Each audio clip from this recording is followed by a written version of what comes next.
আসসালামু আলাইকুম। ইরান এবং ইসরায়েলের যুদ্ধে অত্যাধুনিক অস্ত্র ব্যবহার হচ্ছে এবং তার মধ্যে সবচেয়ে গুরুত্বপূর্ণ হচ্ছে ড্রোন ক্ষেপণাস্ত্র, যেটি মানুষ নিজে অবস্থান করছে না, কিন্তু ঠিক লক্ষ্যবস্তুতে যে আঘাত হানছে, অর্থাৎ মানুষকে কোনো বিমান চালিয়ে যে আঘাত করতে হচ্ছে না, এমন নতুন নতুন উদ্ভাবন ঘটাচ্ছে ইরান এই যুদ্ধে। ফলে রীতিমতো দিশেহারা অবস্থা। দর্শক, আমি ৩টা খবর আপনাদের সামনে উপস্থাপন করব এবং ছোট্ট করে পর্যালোচনা করব। তার আগে অনুরোধ করছি, যারা এখনো ভয়েস বাংলা সাবস্ক্রাইব করেননি তারা সাবস্ক্রাইব করবেন এবং লাইক শেয়ার দিয়ে পাশে থাকবেন। পাশাপাশি যারা ভয়েস বাংলা পেজে দেখছেন, ফেসবুক পেজে, তারাও লাইক এবং ফলো দেবেন, তাহলে প্রতিনিয়ত এই আপডেটগুলো আপনাদের সামনে ওয়ালে এসে হাজির হবে। যে খবর একটি, সেটি হচ্ছে যে ৩টা খবর। শাহেদ ১০৭ ড্রোন উন্মোচন ইরানের, যেভাবে কাজ করবে এটি ভয়ঙ্কর একটি ড্রোন, সেটি আপনাদেরকে জানাচ্ছি। যে খবর এসছে, ইরানের সঙ্গে দীর্ঘমেয়াদী যুদ্ধে কেন ভয় পাচ্ছে ইসরায়েল, কেন তারা হন্যে হয়ে এখন মার্কিন যুক্তরাষ্ট্রের সহযোগিতা চাইছে, হয় যুদ্ধ থামাতে বলছে অথবা তাদের যুদ্ধে শরিক হতে বলছে। তৃতীয় আরেকটি হচ্ছে, ইরানের পারমাণবিক কার্যক্রম ধ্বংস করতে পারবে ইসরায়েল, এই প্রশ্ন এসছে। প্রথমেই আসি যে নতুন যে ড্রোন শাহেদ ১০৭ নাম দিয়েছে, সেটি কিভাবে কাজ করবে সেটি এই খবরে বলা হচ্ছে। সেখানে বলা হয়েছে, ইসরায়েলের হামলার জবাবে পাল্টা হামলা চালাতে বাধ্য হয়েছে ইরান, যার জের ধরে এখন এই দুই দেশে বিরাজ করছে যুদ্ধাবস্থা। আর এমন পরিস্থিতিতে নিজেদের সক্ষমতা বাড়িয়েছে ইরান।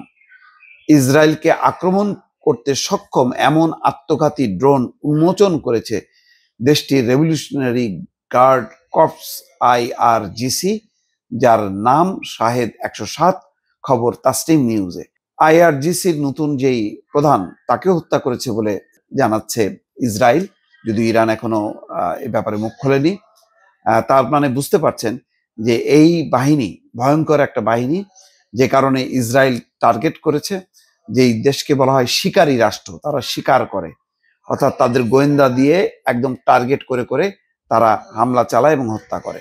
এবং নেতানিয়াহু কতখানি বিপর্যস্ত হয়ে পড়েছে, বলছে যে খামেনি, অর্থাৎ ইরানের সর্বোচ্চ ধর্মীয় নেতা, খামেনিকে হত্যা করলে এই যুদ্ধ শেষ হবে, এই ধরনের হুমকি দিচ্ছে অথবা বেসামাল উক্তি দিচ্ছে।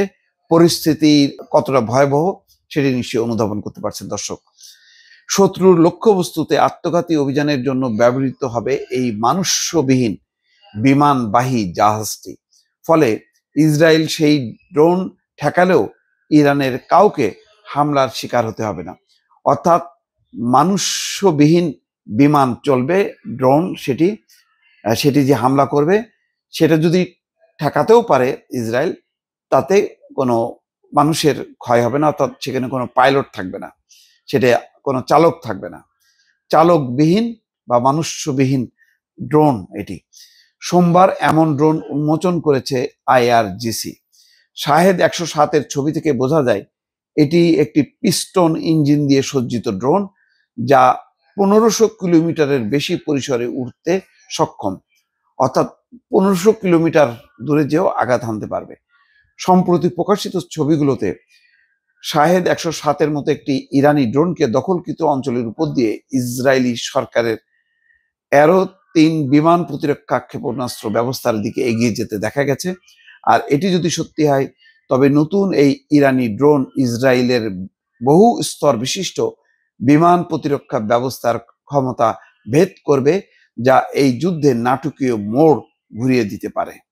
দর্শক, এই খবরের পাশাপাশি যেই খবরটি এসছে যে ইরানের পারমাণবিক কার্যক্রম ধ্বংস করতে পারবে ইসরায়েল।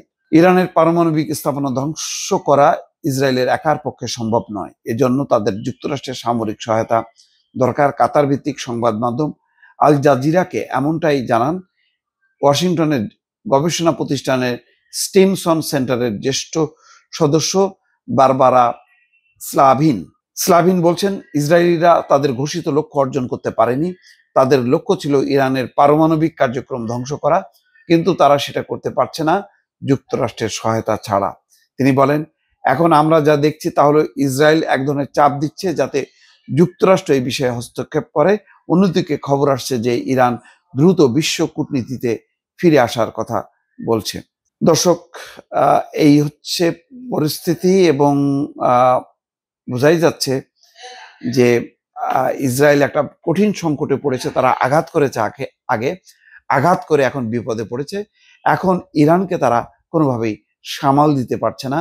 নতুন নতুন যে ক্ষেপণাস্ত্র আসছে সেই ক্ষেপণাস্ত্র দিয়ে মোটামুটি তেল আবিব, হনুফা সহ যে বাদ বাকি শহরগুলো একেবারে তছনছ করছে, গুড়িয়ে দিচ্ছে। ইসরায়েলিদের জীবন এখন দিনে রাতে 24 ঘন্টা তারা বাংকারে আশ্রয় নিয়ে আছে। দর্শক, ভালো থাকবেন। আল্লাহ হাফেজ।